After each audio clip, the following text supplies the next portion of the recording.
قال اللہ وقال رسول، سچے کلام کو عام کیا۔ السلام علیکم ورحمۃ اللہ وبرکاتہ۔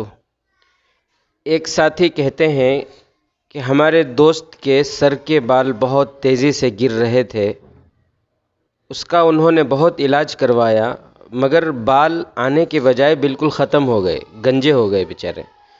تو انہوں نے اپنے گنجے پن کو دور کرنے کے لیے مصنوعی بال لگوا لیے ہیں۔ تو پوچھنا یہ ہے، کیا مصنوعی بال پر مسح کرنے سے مسح ہو جائے گا، غسل کرنے سے غسل ہو جائے گا یا نہیں، یا یہ بال لگوانا کیسا ہے؟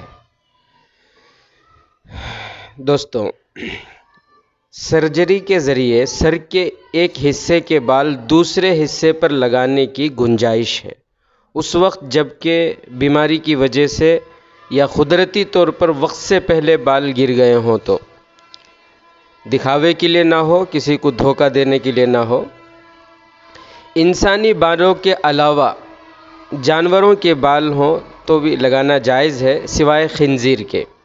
اسی طرح انسانی بال لگوانا بھی جائز نہیں ہے، اگر کسی نے لگوا لیے تو وہ گنہگار ہوگا۔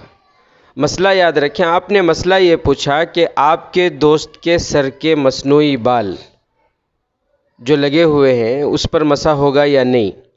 اگر آپریشن سے یا گم سے، گوند سے اس طرح وہ بال چپکا دیے گئے ہیں کہ اگر اس کو الگ کرنا چاہیں تو الگ نہیں کر سکتے، تو یہ بال اصلی بال کے حکم میں ہو جائیں گے، یعنی ان کے اوپر پانی ڈالنے سے غسل ہو جائے گا اور مسح کرنے سے مسح یعنی وضو بھی ہو جائے گا۔